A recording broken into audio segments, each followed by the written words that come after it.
Well, hello there, and welcome to Cabazon, California, home of the world-famous Cabazon dinosaurs. Most famous probably from Pee-wee's Big Adventure. We're back. We've been here many times, been inside of Diney or Dinny, the big old brontosaurus with the gift shop inside, and of course we have climbed up inside of Mr. Rex many times. It took me about 3 hours a day in traffic to get to these dinosaurs from near Disneyland where I live, and they sort of sit right on the edge, right on the boundary line between kind of mainstream Southern California, let's call it that, LA, Orange County, the Inland Empire, and the pass going out to Palm Springs, into the desert, and off to Arizona, which is exactly where I am heading. Because as much as I love them, I didn't come out here just for dinosaurs. I'm on my way into the desert, and I'll be driving through the night to get to the Phoenix area over in Arizona on a very secret, sort of Disney-related mission. This is something that happened at the very last second. It kind of changed all of my plans for the beginning of this week, and I might as well explain it now. It all has to do with Randotti. There was a company called Randotti that made some of the most legendary souvenirs of the 20th century. What they were most famous for was making plaster skulls that were sold at Disneyland, in Adventureland, on Main Street, and in Fantasyland, in the magic shops, as well as New Orleans Square, but they also produced so much more. The company was started in the 1950s by Anaheim resident and former engineer Randy Smith, who hand sculpted and poured all this stuff in his backyard, and in 1967 the R.J. Smith Company was renamed Randotti after he married his second wife, Dottie. So Randy and Dottie, Randotti. They sold tiki items, including this giant tiki I have in my garage and this small collection of Randotti tikis at my friend Ernie's house. There were shrunken heads and glow-in-the-dark skull necklaces like these, also at my friend Ernie's. Also famously, they sold Western figures and tombstones in Knott's and in Frontierland, and the most legendary of all, Haunted Mansion figurines and the legendary Haunted Mansion tombstones that are some of the most sought-after collectibles in the field. They also made many of the mid-century Route 66 Western collectibles like this snake, and I'm condensing this down as much as possible for this particular video, but the business was run by Randy, with most of the products sculpted by him and sold at Disneyland from 1956 until his death in 1987,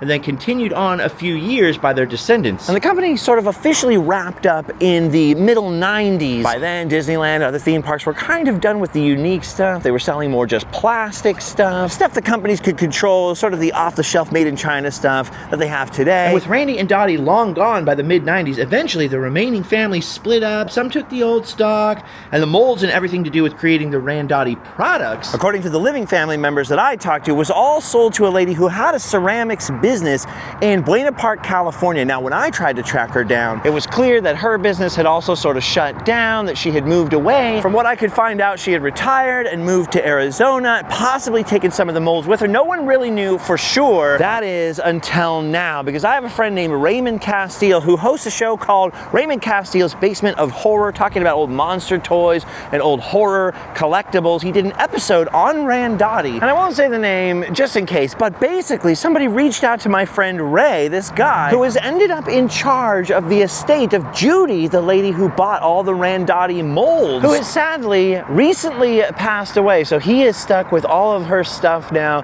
doesn't really know what he's looking at. That's why he reached out to my friend Ray, who did the episode on Randotti. And of course, because I'm very into Disneyland history, Raymond reached out to me. I reached out to this guy in Phoenix. And since the dinosaurs were always my last stop when I would leave and head out towards Arizona on tour back in the days when I was in a punk rock band, here I am today. And that's basically all I know. He has no idea of the value of this stuff. Honestly, neither do I until I can see the entire pile. And I've got connections in sort of the auction world and Disney auctions, and with the very Disney historians who are the most capable of helping him figure out what its value is, sort of piece by piece, or what the value of the whole pile is. And so to help him get the most for his money, because he obviously doesn't want to throw this stuff in a dumpster or just let it go for nothing, I decided in totally off-the-cuff, very random fashion to just hop in the car and head out to Phoenix and see this stuff for myself. One, I really want to help this guy out because it sounds like he's very overwhelmed and loaded down with all this stuff. Two, I want to help my friend Raymond out because Raymond Castile is awesome. Basement of Horror, one of my favorite shows on YouTube.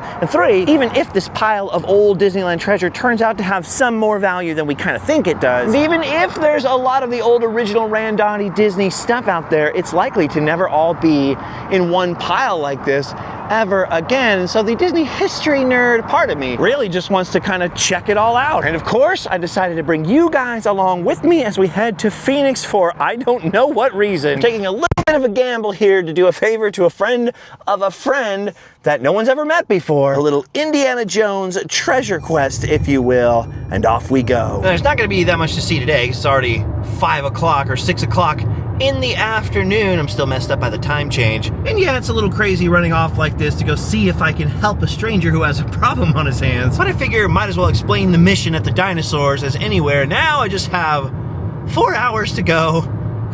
Driving into the desert. Looks like the sun's going down soon, so as you can imagine, I'm not going to be filming every step of this particular journey. The good stuff will all happen tomorrow. Just stopping off to top off one tank and empty another, as it were, before the sun goes completely down, and then it's off that way into the desert all night long. Oh my gosh, it's Dumbo. They always have the weirdest stuff, or the weirdest stuffed animals anyways, in truck stops. Oh, what a beautiful selection of gifts. I gotta get Allie a glass turtle. Oh, or maybe a PBR t-shirt. Cowboy hat? Folding knives? No, California skull. Shot glass. Surprised by all the Disney stuff. Look at all the Disney stuff in here. Dang. Get a little Mickey. Oh, I guess because a lot of people come this way from Arizona to Disneyland. Smart move, truck stop. Smart move. All right, got what I came for.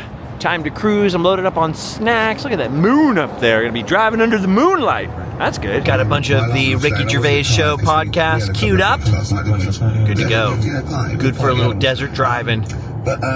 Once these trucks get out of the way. Well, obviously I didn't want to film all night driving through the desert since it mostly looks like this. You know, a couple trucks in the way every once in a while. A little traffic held me up for about an hour. There's a little truck stoppage there. You got to get that $2.99 gas once you hit Arizona. You know, you got to fill that tank. At one point, I'm sad to report I had to pull over because a bird hit my mirror and died. Suffice to say, there was a lot of this through the night. Finally cruised through Phoenix, through downtown around midnight. Cruised out past Tempe. Anyway, I finally got to my hotel in Scottsdale, which I kid you not was the only place that had a room that was under $200 anywhere. That's how last minute this whole trip was. I don't think I should tell you the name of the place because of what I'm about to show you next. But yeah, I got a bed for the night. Made it here safely, at least. So at first I thought this place would be okay because I kind of saw like that they were little suites or whatever, you know what I mean? And I thought, oh great, it'll be like this little water here. It looks like there was a flood in this elevator. Crazy. So I thought, oh, it'll be like Staybridge or Town Place or My Place. You know, that's a good hotel. Don't get me wrong, I've stayed in a lot worse. But when I got inside of the room, how do I explain this?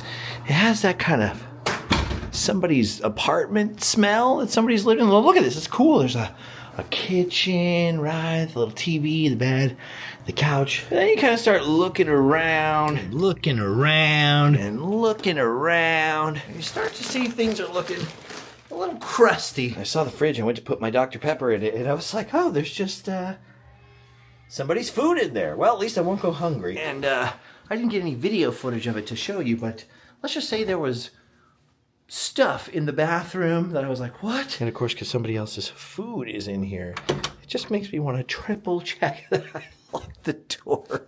I don't want some hungry guy coming back in the middle of the night. Anyways, I'm not here for luxury. I'm on a mission. And like I said, I've stayed in worse. So, brought a couple of bags of chips with me. I can get Wendy's chili. It was like the only thing open. I have celiac disease. I can actually eat the Wendy's chili. It's gluten-free.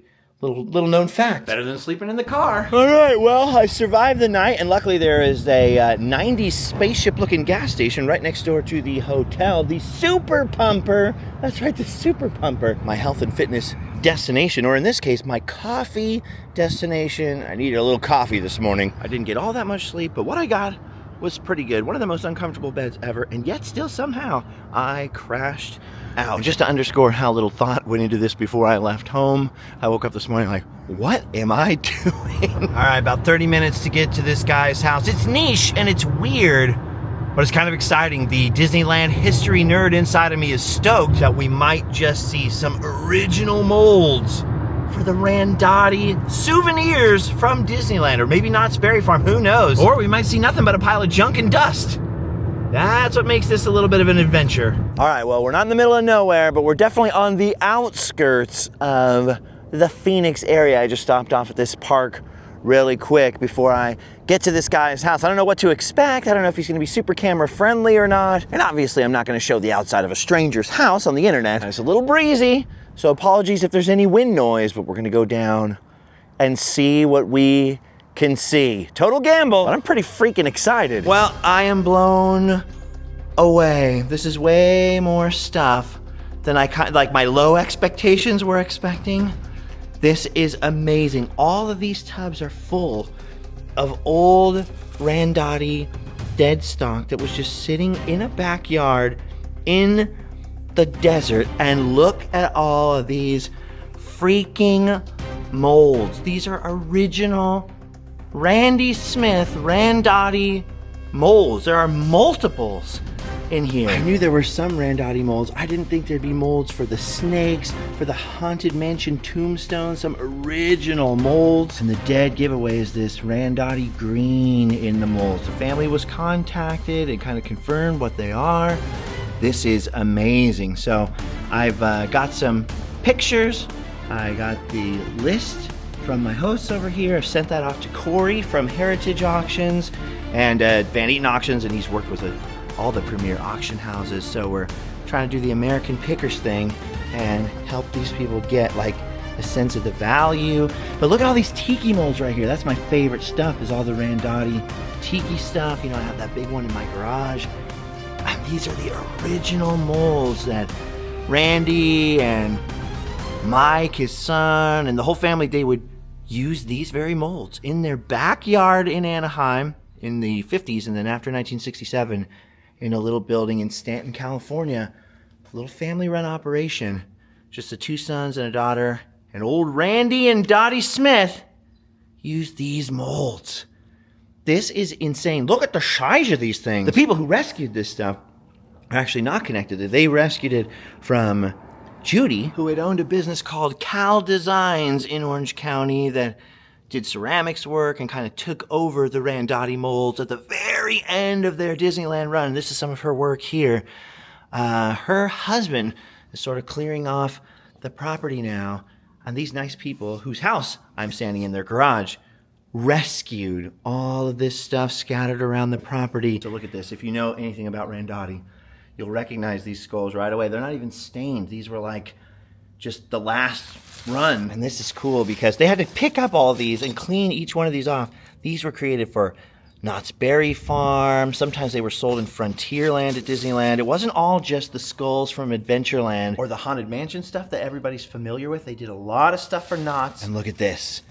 There you go. One of the most recognizable Randotti designs right there. The snake coiled around his head and that classic Randotti sort of corroded skull. They're in all kinds of different conditions right here. See, this says 1971 Randotti, so that was likely sold at Disney World right there. Some of them even have Disney price tags on them because they were ready to be shipped out there. There's that classic little snake ashtray. And look at that. Look at the Frontierland stuff. Knott's Berry Farm stuff. This is amazing. The trick here for the people who have all this stuff, and for me and for the people I'm connecting them to, is what is it worth? I mean, molds are hard to display. Do you have the right to run them off, you know, and make more out of them? Are the molds even usable? There's so many different questions. That's why I'm trying to connect them to the experts. But for me, as just a history nerd, especially because Randotti started in Anaheim, and Randy and Dottie Smith lived in Anaheim. And not only am I a nerd about Disneyland itself, but also everything else that comes from my hometown. This is like a dream come true, just touching this stuff. Like, look at the little tikis right here. These were for little necklaces that they sold in Adventureland, in the bazaar, and also at other, you know, tiki places, and they could sell them in sort of Sam's Seafood gift shop and different stuff like that. Randotti products were sold all over the place, but especially after 1971, after Disney World opened, they were just super, super busy, or busy with Disney World stuff all the time. And then, like I said, it's because Disney found out, well, we could just pay someone in China to sort of knock this stuff off. Randotti went out of business. I mean, this is definitely something that, you know, if you get this, it's going to take forever to sell piece by piece.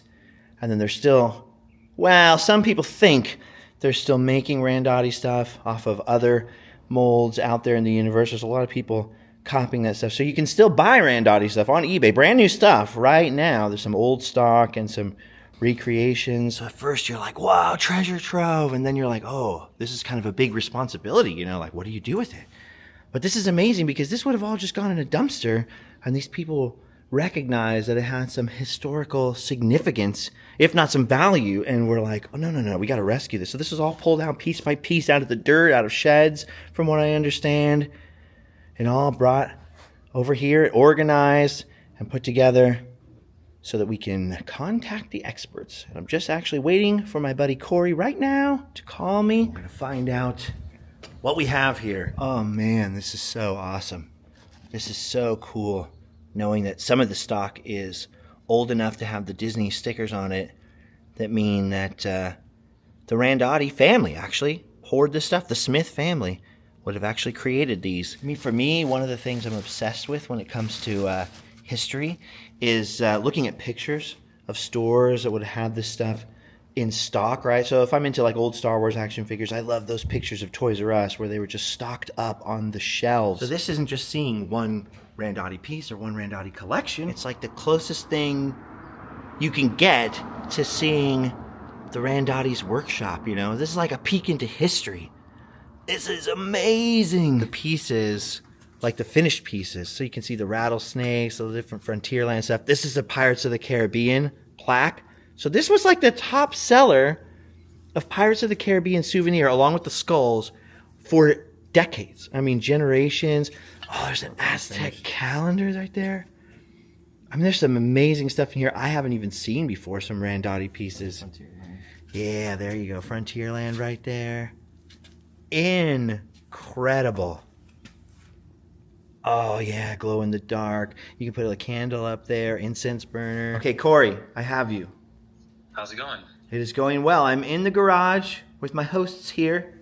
You get all the pictures in the video I sent you? Yeah, I saw the photos, saw the video. Were you excited?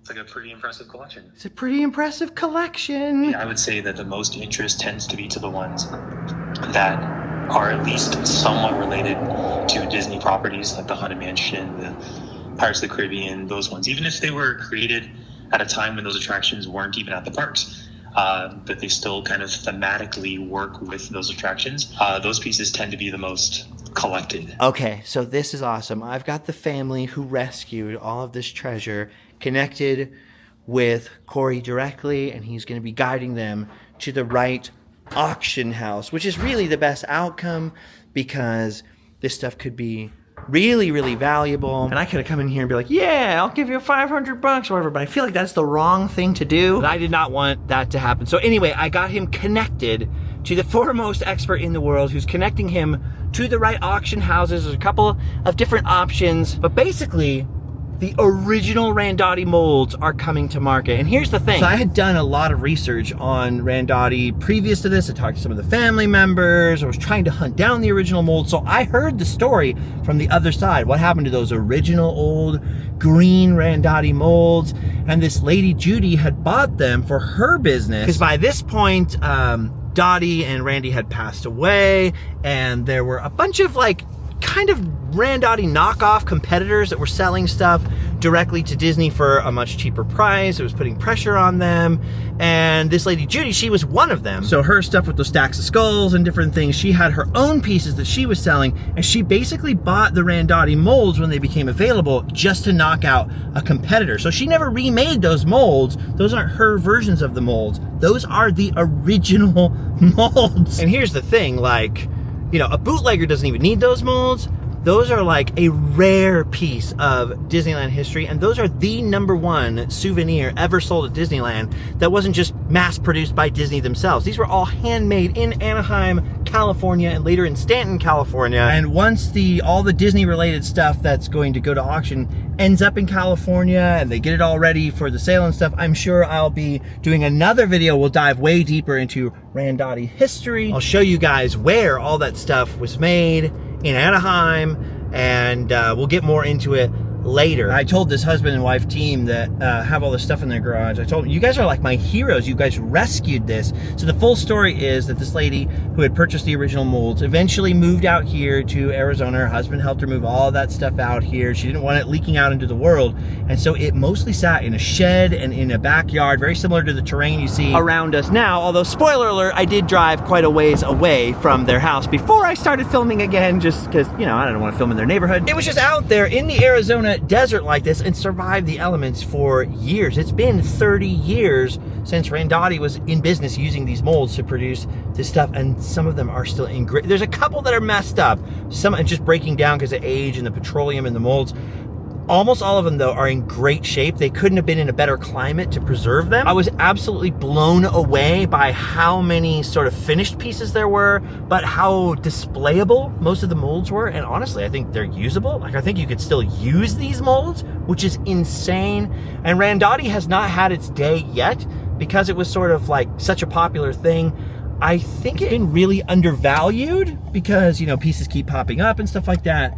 But this is one of those things that I think is gonna be really rare and valuable in the coming years. And that's why I was like, I don't think I'm the right guy to buy all of this stuff from you. I think you guys should go the auction route, because you know how those Disney auctions are. I think that's the best amount of money for it. Like I said, like I know several people who would have came and nickel and dime them that I could have connected them to. You know, I would have loved to have bought the whole haul of it and, you know, taken the risk, but then get the reward, you know? But that's also why I jumped in the car on the random to come out here, because I was like, yeah, someone's gonna come along and do that, and I don't want that to happen to these people. They're trying to preserve history and save it from the dumpster. You know, they're the ones that should get the reward. So I was trying to convince them, like, you guys should be the ones directly working with the auction houses. Work through my friend Corey Brooks. He's an honest guy. He's gonna connect you to the right people. So he offered them several different options for auction houses. They're gonna work all that out without me. And I think, for now, I've done my duty out here. Now, having said that, there's a bunch of stuff in the back of this car right now, which I am going to keep mum about for now. It'll be a little surprise that we'll talk about later. But there might just be some original Randotti molds in my car. There were all kinds of people that were offering him crazy money for just this piece or that piece, the ones that were the most related to Disneyland. I said, don't sell those to anyone, not even me. Make sure those stay in the auctions. You know, those are the money beats, as Dwight Schrute would have put it. But as kind of a finder's fee, he was offering me this or that and the other thing, and we made a little deal over some of the more generic stuff. Again, I'm gonna hold that back, a little secret for now.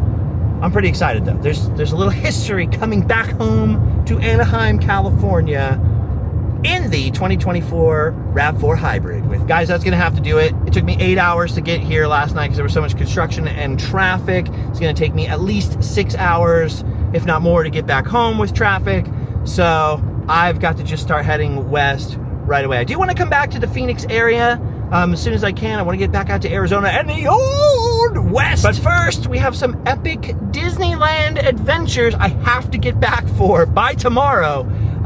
So stay tuned. There's some awesome stuff coming your way right around the corner in Randomland. And now, do what my friend John Rhys Davies says, because we've done our duty. So, go home, sleep well.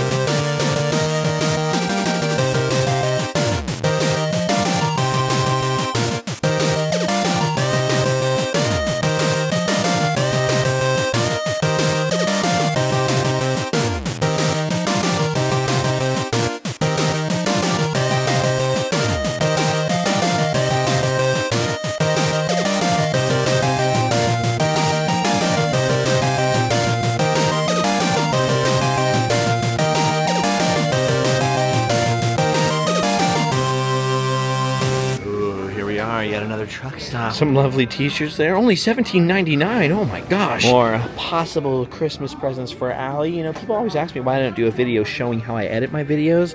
Well, because it would just look kind of like that. You don't want to see that. Some more souvenirs. Well, other than the souvenir switching from California to Arizona souvenirs, what the heck is that? It's like Arizona Bigfoot? What is that? It is. It's a plush Sasquatch. That's hard to say. Plush Sasquatch. Yes, plush Sasquatch. Anyway, other than the souvenirs changing, it's your bog standard truck stop. I was going to say, what's the point of even showing it to you? But check out this game room. Oh, yeah, that is lit. as the kids say. Hey. A sun-kissed miss said, don't be late. That's why I can hardly wait. Open up that golden gate, California, here I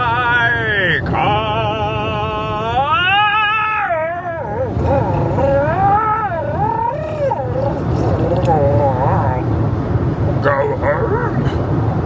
And where do you sleep?